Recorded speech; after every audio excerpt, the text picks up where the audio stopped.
જય સ્વામિનારાયણ. આજે વાત કરવી છે વામન માંથી વિરાટ. એક નાની એવી દીકરી લગર વગર કપડા મેલા એક દેવલની બહાર ડુસકે ડુસકે રડી રહી હતી. આંખોમાં સોધાર આંસુ. ત્યાંથી એ દેવલના વડા પાદરી નીકળ્યા. તું બેટા કેમ રડે છે? તો કે હું મારે અંદર પાઠશાળામાં જવું છે, રવિવાર સભામાં ભાગ લેવો છે, પણ મને ના પાડી દીધી કે અંદર જગ્યા નથી. દીકરીની આંસુ જોઈ વડા પાદરીએ તેનો હાથ પકડ્યો, અંદર લઈ ગયા અને અંદર રવિ સભાની અંદર તેમને બેસાડી. દીકરી ખૂબ ખુશ થઈ અને દર વખતે રવિ સભાની અંદર આવવા સરસ મજાની ભગવાનની પ્રાર્થના કરી. તેમનું આવું વર્તન જોઈ વડા પાદરીએ તેમને દેવલની અંદર રહેવાની વ્યવસ્થા કરી. તો તે રાત્રે તે ત્યાં રોકાણ અને ખૂબ સુંદર રીતે તેને ઊંઘ આવી ગઈ.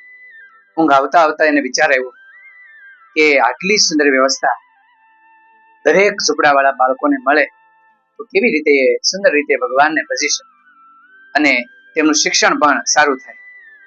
આવું એ દીકરી વિચારતી વિચારતી સૂઈ ગઈ. સવાર પડતા એમના મા બાપ સાથે ઝૂંપડામાં રહેવા જતી રહી. પછી તો નિત્ય ક્રમ બની ગયો. દર રવિવારે તે આવે અને દેવલની અંદર રવિ સભાની અંદર ભાગ લે. દિવસો પસાર થતા ગયા. એક વખત કોઈ કારણસર એ દીકરીનું અવસાન થયું. એનું શબ એક ઝૂંપડાની અંદર પડેલું ખબર પડી. મા બાપ ખૂબ દુઃખી થયા, પરંતુ તેના મિત્ર એવા પાદરીને અંતિમ વિધિ કરવા માટે બોલાવ્યા. પાદરીની આંખમાં આજે સોધાર આંસુ હતા. દીકરીના શબ પાસે ગયા તો એક જૂનો બટવો હતો, ઉકરડામાંથી ગોત્યો હોય એવો હતો. એ બટવો પાદરીએ જ લીધો. તેની ચેન વગરનો ખુલ્લું હતું. જોયું અંદર તો 57 સેન્ટ અંદર હતા અને એક ચિઠ્ઠી ચબરખી ખોલીને વાંચી તો અંદર લખ્યું હતું કે આ 57 સેન્ટ તમે દેવળમાં આપી દેશો. ત્યાં મારા જેવા અનેક ગરીબ બાળકો માટેની એક મોટી પાઠશાળા બને એમાં આ વાપરવાના છે. એ વાંચી એ પાદરીની આંખમાં આંસુ આવી ગયા.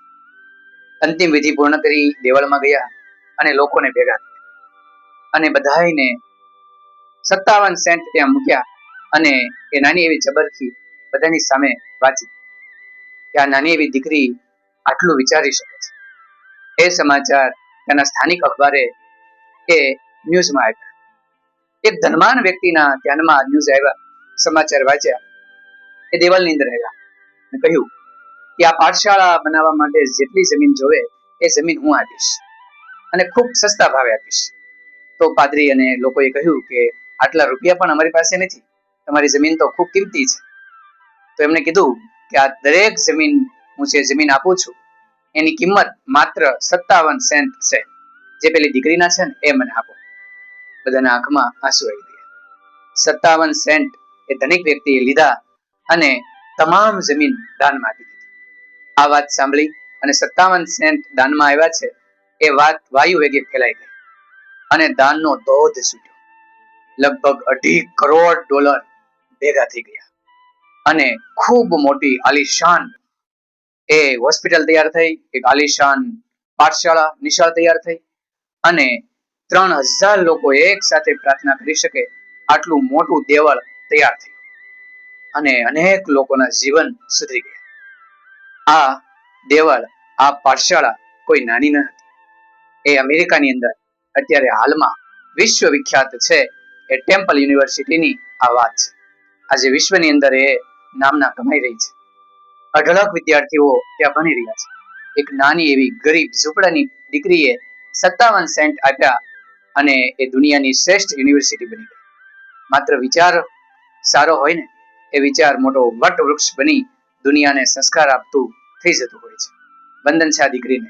આજે પણ દીકરીનો સરસ મજાનો ફોટો અને પેલા ભલા પાદરીની તસવીર આજે પણ એ યુનિવર્સિટી હોસ્પિટલની અંદર લાગેલા છે.